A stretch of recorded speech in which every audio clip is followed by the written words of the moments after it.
Welcome everyone to Meditation Mount, and welcome to View from the Mount. I know that many of us are experiencing a very hot day.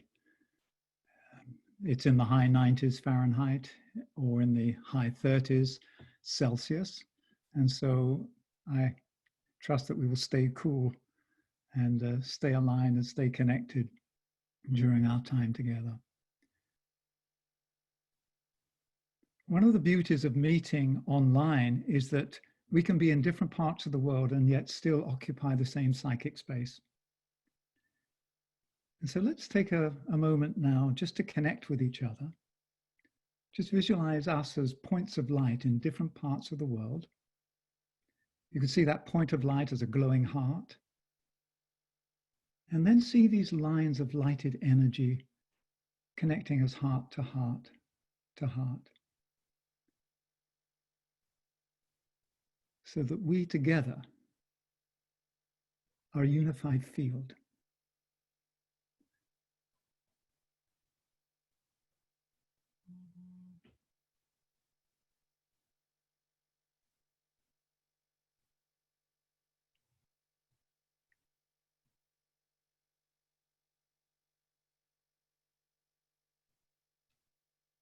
Thank you.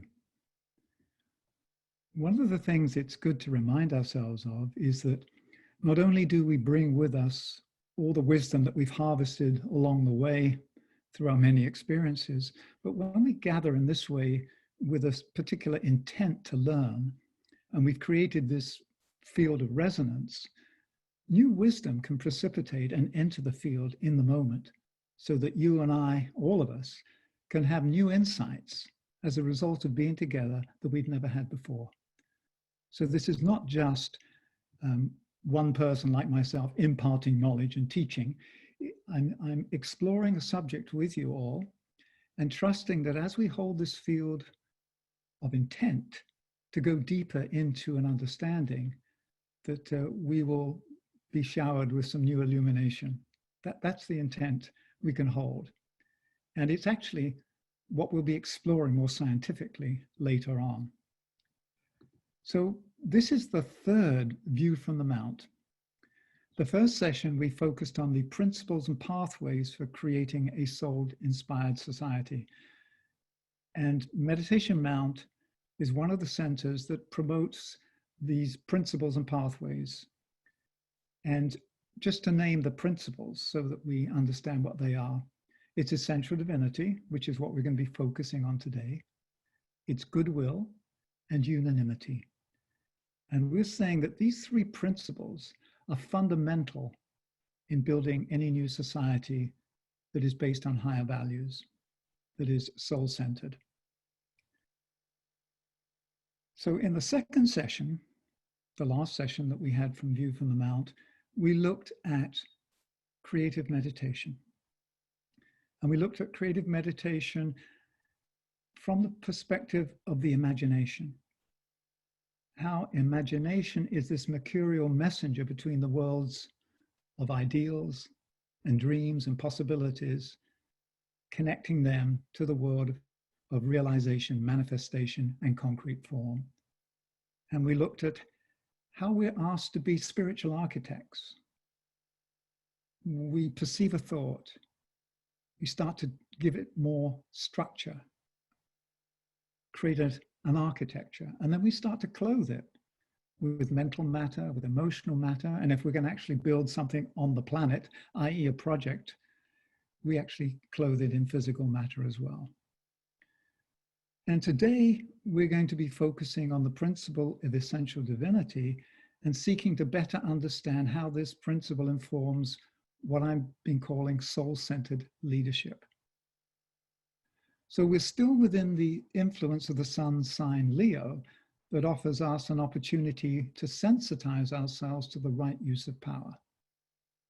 It helps us move away from self-assertion and domination into a selfless assumption of wise leadership. And that's what I want us to explore together.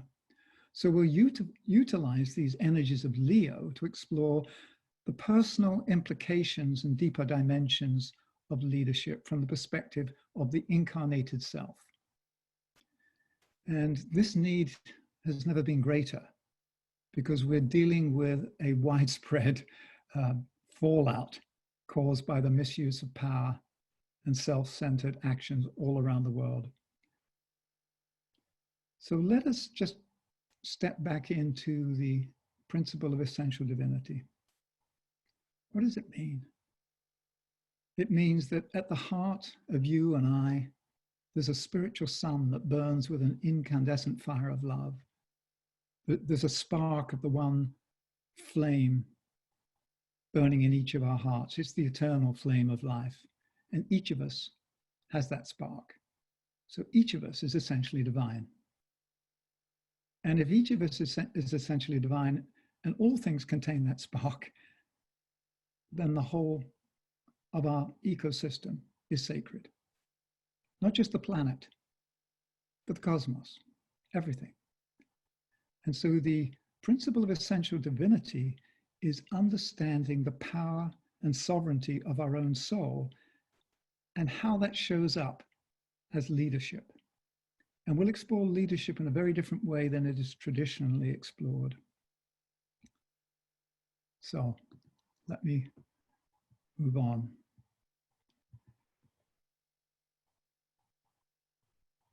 So the essential divinity says that inside of me, there is this solar power. It's called the soul. So S-O-U-L-A-R, power, solar power. And if we are to create on our earth a solar-powered society, it goes way beyond the installation of solar panels on buildings. It has to do with the installation of the inner sun, of the soul, as the central source of energy and guidance, of light and wisdom for us.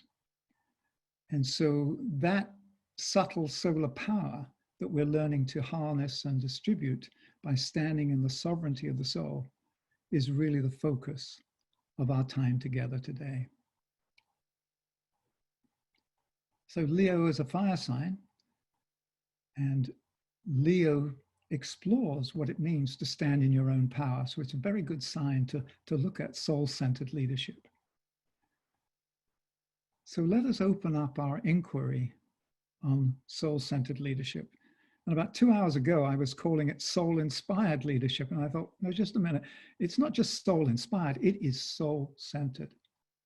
So I've updated my thinking, and I'm now referring to it as soul-centered leadership. And I'd like to begin with a quote by Parker Palmer, who many of you know as an amazing educator who wrote a book called The Courage to Teach. So let us bring that up on the screen and let's read it together. A leader is a person who has an unusual degree of power to project on other people his or her shadow or his or her light. A leader is a person who has an unusual degree of power to create the conditions under which other people must live and move and have their being. Conditions that can either be as illuminating as heaven or as shadowy as hell. A leader is a person who must take special responsibility for what's going on inside him or herself, inside his or her consciousness, lest the act of leadership create more harm than good. The problem is that people rise to leadership in our society by a tendency towards extroversion, which means a tendency to ignore what is going on inside themselves. Leaders rise to power in our society by operating very competently and effectively in the external world, sometimes at the cost of internal awareness. And Parker Palmer finishes by saying, I've looked at some training programs for leaders. I'm discouraged by how often they focus on the development of skills to manipulate the external world rather than the skills necessary to go inward and make the inner journey. So that quote from Parker Palmer really sets the scene. And what he's alluding to is that we either can create harm or create good. It can be heaven or it can be hell. Goes back to the tests in Leo. And Leo, as we know, is also called the lion of assertion. And in our last full moon gathering, our last full moon meditation on the theme of Leo, we said that when we assert our lower nature, the more negative aspects or the more immature aspects of our personality, then we tend to want to dominate, to be the center of attention, to take control, to be self-serving. Whereas when we assert the power of the soul, there is this deep desire to be of service to others. And so a leader has to know where they're coming from. So that really highlights the issue of Leo the lion. What are we asserting? The personality or the power of the soul? And what is a leader? Somebody who has power over other people, or somebody who's able to create the right conditions where the essential divinity in others can blossom? So we'll be exploring what I call the psycho-energetic requirements and practices of spiritual leadership.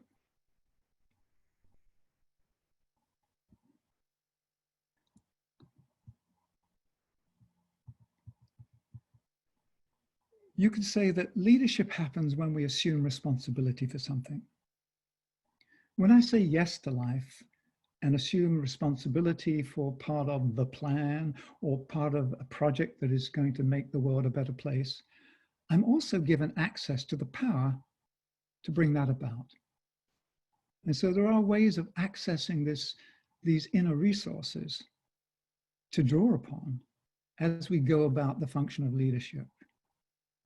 So leadership is not about charisma.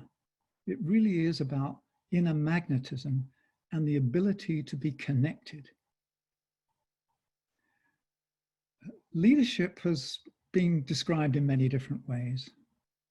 More recently, we've heard it described as it's a function like the conductor of an orchestra. So a leader is a conductor who has to harmonize the various instruments, ensure that they're playing in the right rhythm, and that they are in resonant relationship with each other, as well as all playing from the same sheet of music. So that is a fairly enlightened way of looking at leadership. What I would like to do is to take a very different approach.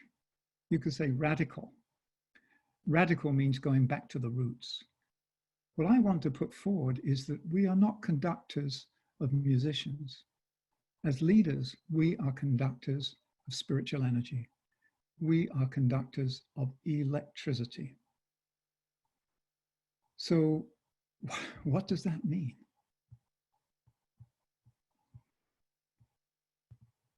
If you think of leadership and the word lead, what does it mean to lead? Well, you have an electric lead. An electric lead connects the source with an appliance. It is that bridge that allows power to flow into something and bring it alive and make it manifest. So if we see ourselves as leaders, not as people standing up and maybe giving a locker room talk, but quietly and when needed, vocally, holding that creative tension between the source of the power and where the power is needed so that it comes through us. You could say then that the leader is charged with fulfilling a higher purpose that serves the good of the whole. So the whole notion of taking charge is different. Leaders say, I'll take charge, which means out of the way, I know best, I'm going to do it, follow me. As a conductor, we take charge. We take an electrical charge from the higher realms. We bring it into ourselves. We transform it. And then we send it out into the world as a beneficent act. We know as we see high transmission power lines across the countryside, we know if we took a lead and took the power directly from those transmission lines into our toaster, it would blow up. And so what we do as a service, as we grow our capacity to be more connected, we grow our capacity to allow the higher energies to come through into us. We receive them, we register them, and then we radiate them. So the leader actually is not only charged with the responsibility, but is electrically charged with spiritual energy. Now, what goes wrong is when people take that power for themselves and say, "Oh, this is great. I think I'll use it for my own ends." Whenever we take this spiritual power and use it for selfish means, it becomes very distorted, very dangerous. And as we can see around the planet at the moment, it is creating a disaster. And so the misuse of power and improper leadership is what we're facing collectively. And that's why I felt it was important, at least on an individual level, for us to begin exploring what does it mean for each of us to be soul-centered leaders. And now we're talking about leader as a conductor of spiritual energy.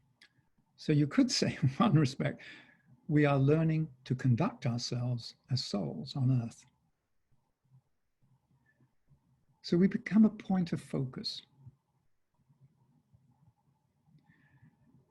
I know when I was growing up, I was in the Boy Scouts in England, and we used to go camping a lot.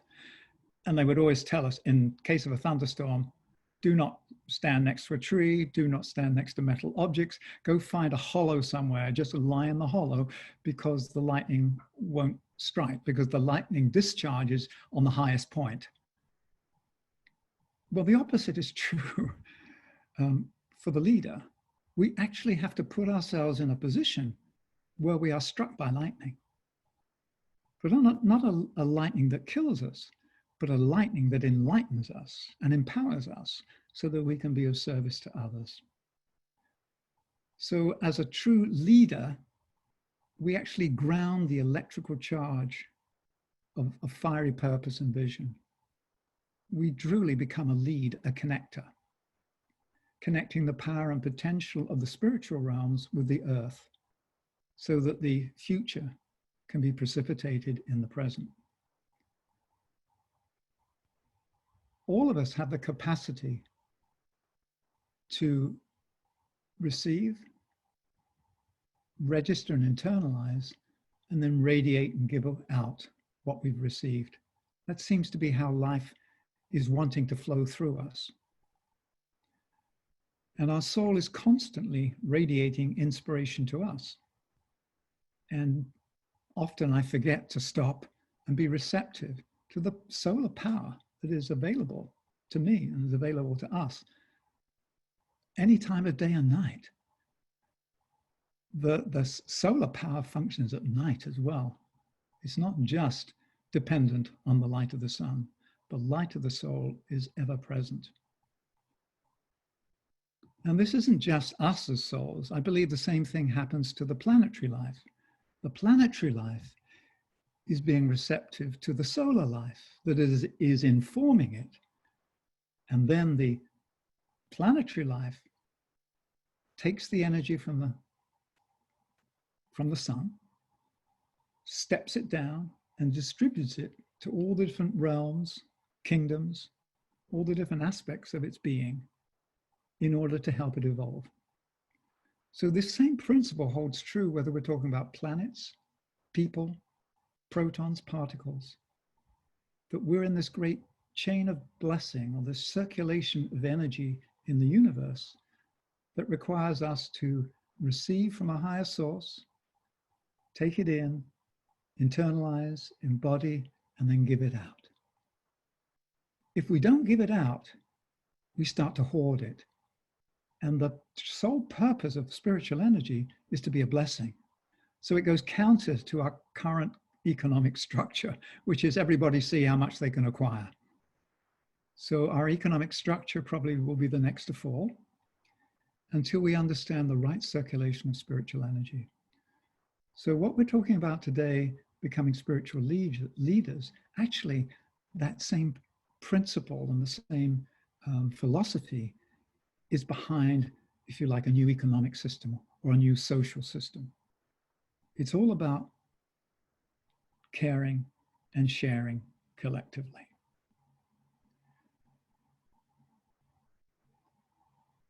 You can imagine each of us as a magnet. And the magnet has a positive and a negative pole. And in Agni Yoga, they talk about the cosmic magnet. And so if you could, like, we have a magnet inside our heart that is in magnetic resonance with a point of origin in the cosmos, which is a source of power. So why is this useful? Knowledge. Because when we become receptive to a higher force, we allow it in. And then when we allow it in and it starts to change us and grow our capacity, we then switch from being a receptive pole and we become the positive radiating pole of a blessing into the world. So it's like an alternating current, receiving, registering, radiating. And this is done very quietly. It's in the silence. And it can be done, as I say, using words, using gestures. However, being a leader is an internal act of connection and blessing.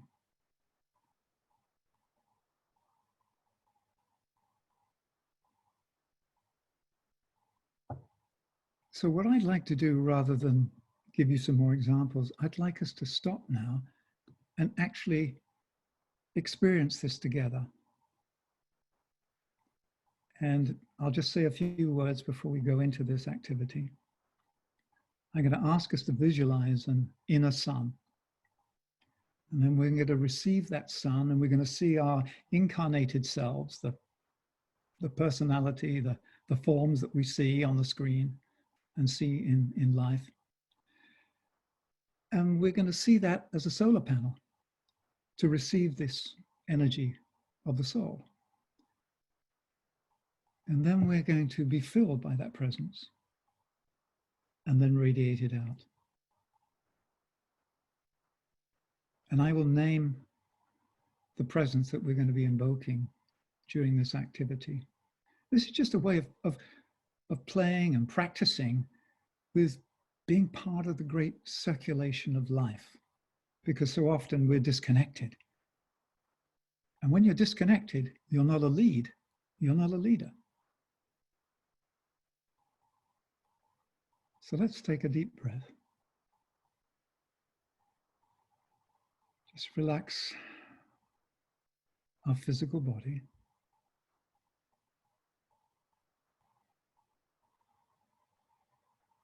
Allowing any tension to dissolve.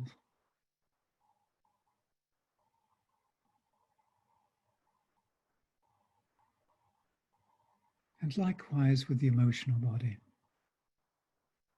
Any feelings that may be swirling, allow them to settle. Allow them to become calm.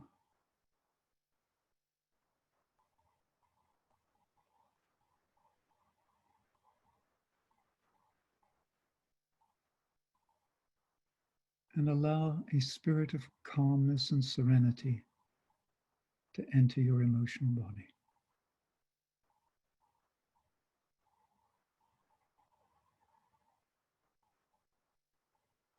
And now, relaxing the mind, we release all extraneous thoughts.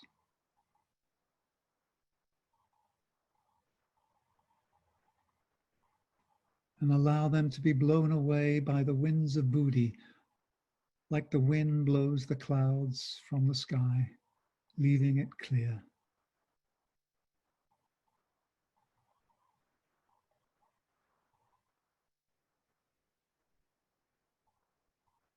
And we bring our focus into the heart.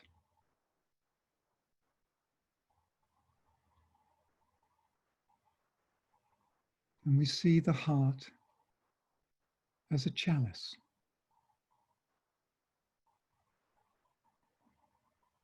And the shape of the chalice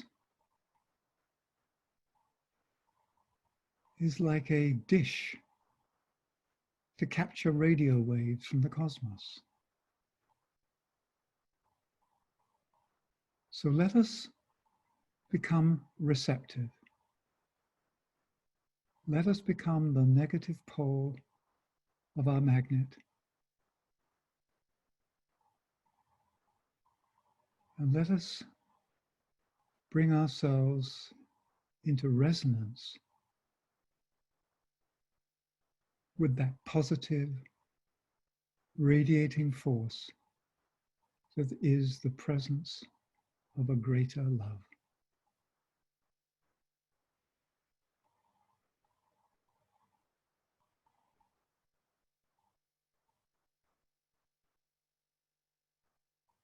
We invoke this presence. We invoke the fire of love, allowing it to fill the waiting chalice of our heart.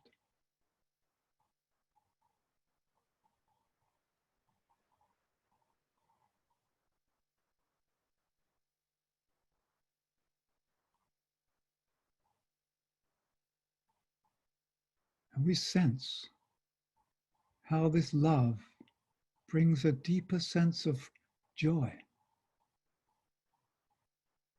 of nourishment, of connectedness.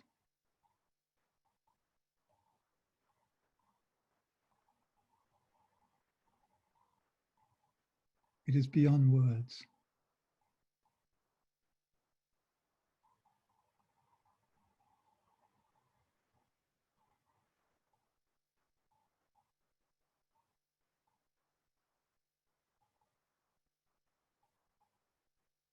We stand connected with the presence of a greater love. And we stand as that love on earth.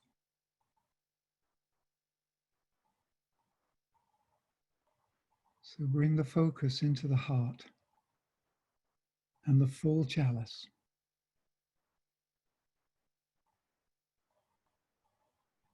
And then energetically, let's switch to the positive pole into radiating mode. And just as the heart pumps the blood around our circulatory system, bringing life, let us now send out the presence of a greater love that has filled our heart into the world. We see it touching the hearts of people and situations everywhere.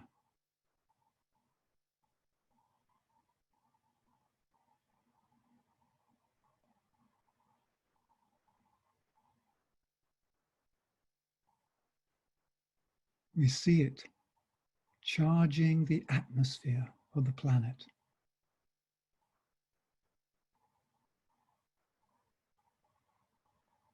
With an increased potential to love.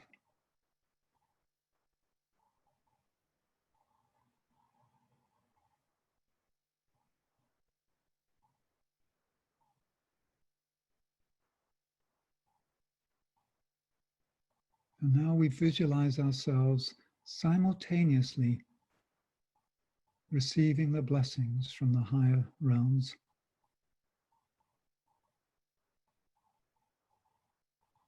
And radiating them out into the world so that there is one flow.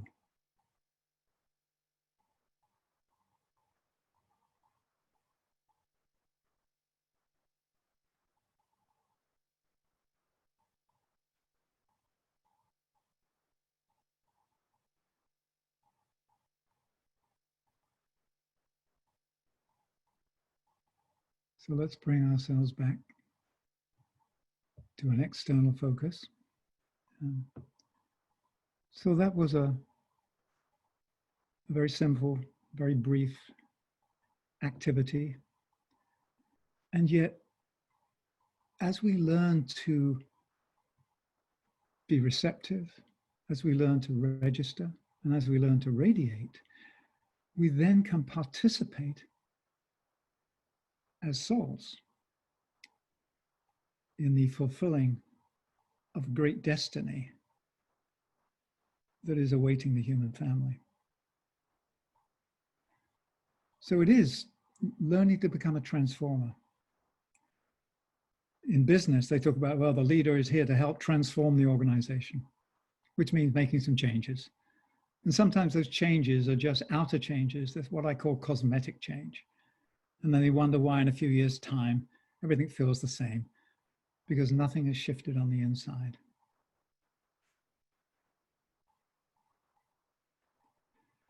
The transformer we're talking about is, can we as leaders, as soul-centered leads, can we receive the higher energies, step them down, transform them, and give them out in a way that is useful and beneficial at this time? And probably the safest and the most effective energy that we can distribute, I would say, would be loving kindness. Loving kindness for me sums it all up.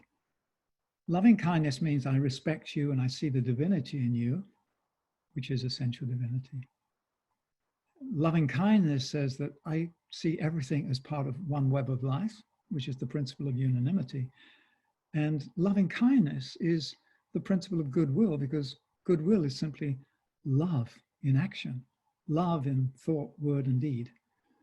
And so these three simple principles that we at Meditation Mount believe are foundational to building a new society can be lived and practiced in small ways each day.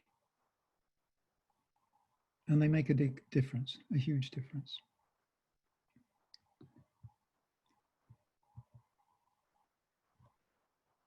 So we are conductors of spiritual energy.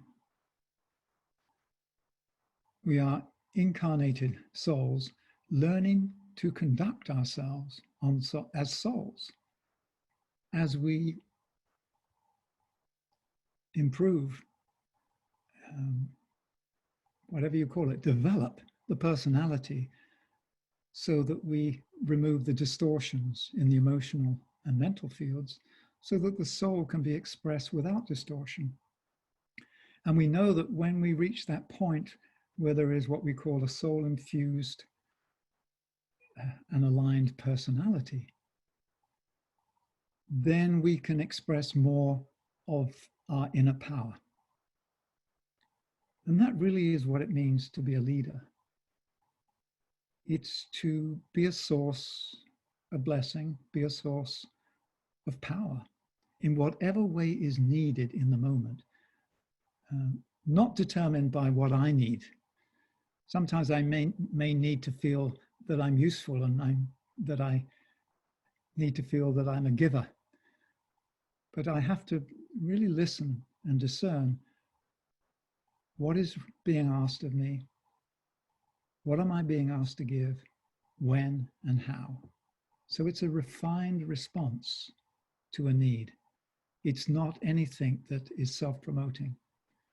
Because what I've discovered, when anything that's self-promoting comes in the way, it deflects from the deeper purpose of why I and we have access to this solar power. So those are simply some thoughts I wanted to explore with you.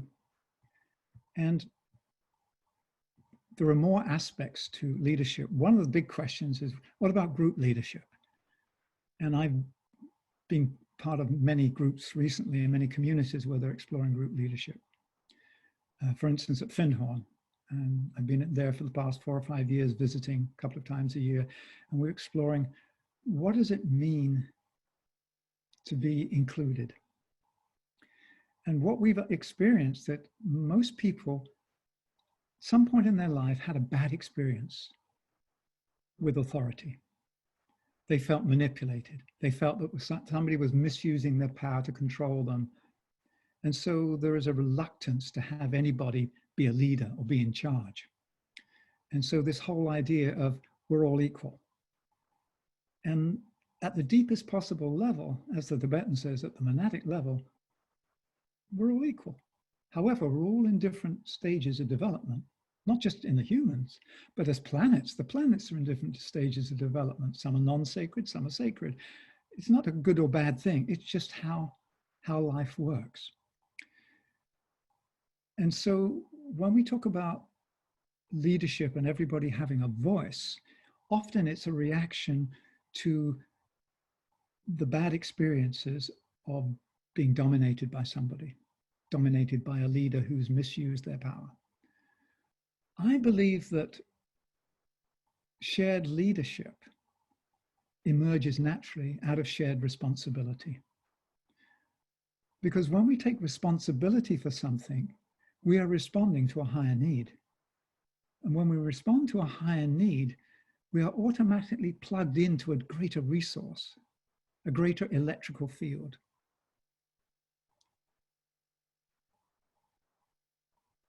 And so we have that power to draw upon.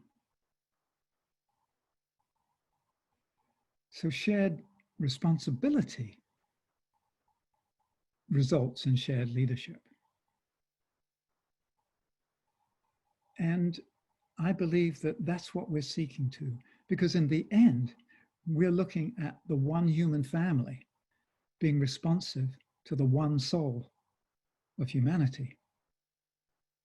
So eventually, we will bring our collective personality in alignment with the soul of humanity, and that fusion will take place and a glorious awakening will happen. Now, that may be cycles away, and yet the practice of doing that needs to happen now.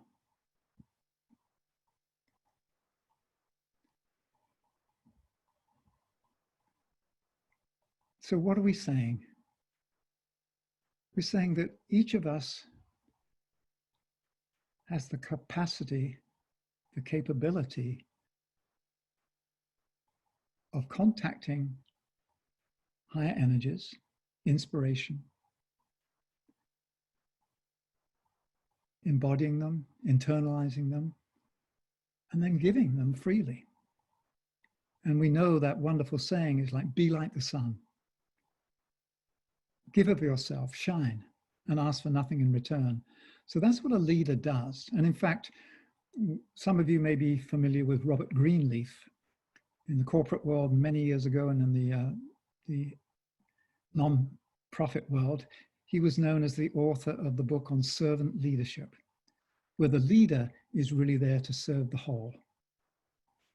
And that term servant leadership has been used, and I now want to introduce this soul-centered leadership, which is not so much to do with how we act so much on the outside, but is how we comport ourselves as spiritual beings and stand in the sovereignty of our own soul, and to be that radiatory source of power that we then, as the incarnated self, receive and distribute. It's just how energy seems to want to circulate through us. If you hoard it, the whole system breaks down. The health of a system is dependent on the right circulation of energy through it.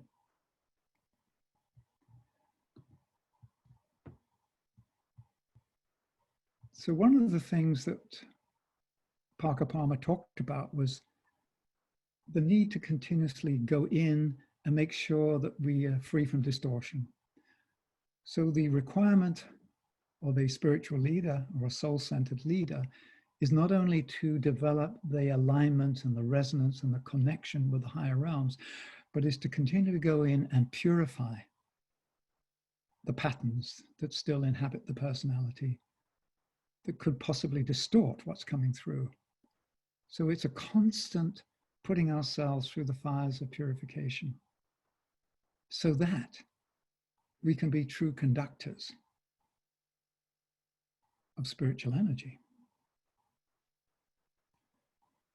So we are being charged by the soul to carry out its mission on earth.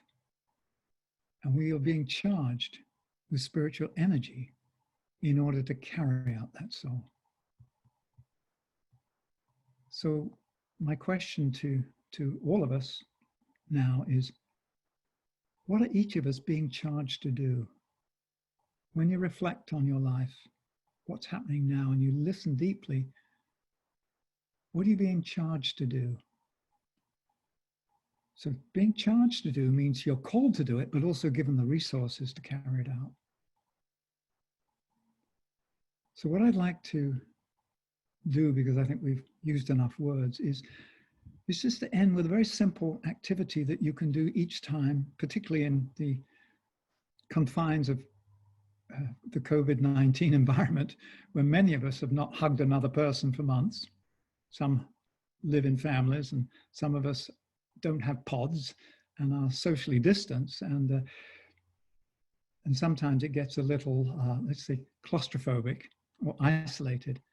Here's a way where we can become, once again, part of that great circulatory system. So just as we did in that meditation, we invoked the presence of a greater love from a higher source into our heart. We internalized it, and then we breathed it out. I invite us now, and then whenever we need to during the day, just to be centered again. As we inhale, it's that invoking and being receptive to that higher presence. And then there is this pause between the breath where we internalize it, where it infuses us. And then we exhale and we breathe it out as a blessing. So let's breathe consciously together. Let's breathe in the presence of this greater love, which some people call Christ consciousness. Let it fill us. And then on the exhalation, let it go out as a blessing. So let's just do this a few times, just to get the feel of it. Inhale this greater presence. Register. Breathe out its blessing. Inhale. Exhale.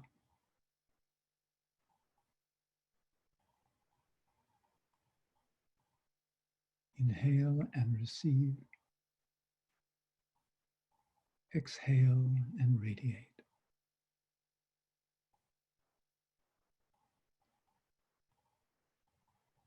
So not only is this a useful activity for bringing ourselves into a state of centeredness and calmness when we may feel a little agitated,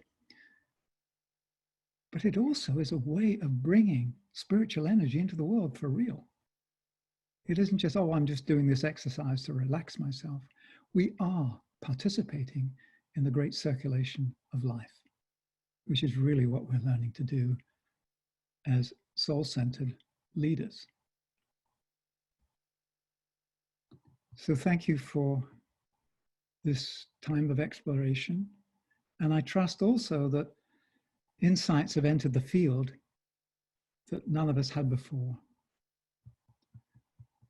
So when we practice breathing in the presence of a greater love and breathing out these blessings of loving kindness, we are participating in this great chain of blessing.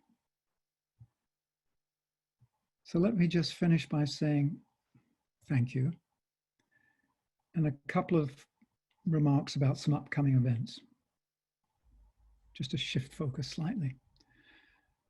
There will be on Saturday, August the 22nd at 6 p.m. Pacific time, an introduction to the pathways and principles in Spanish with our Meditation Mount board member, Rosie Romero. And then on September the 1st, which is a Tuesday at 6 p.m. in the evening Pacific time, we will have our full moon meditation in the sun sign of Virgo. And then a month from now, on September the 20th, again at 6 p.m. Pacific time, we'll have another of these View from the Mounts. So we're coming up to our 45-minute time frame. We just felt that was the right amount of time we needed to spend. So let me conclude by saying thank you. And thank you for being willing to show up and conduct yourselves as souls. May we all shine like the sun, give freely of ourselves, asking for nothing in return, and receiving the benefits of being part of this amazingly generous life that we're only now beginning to learn about as we open our hearts and open our minds to the great mystery.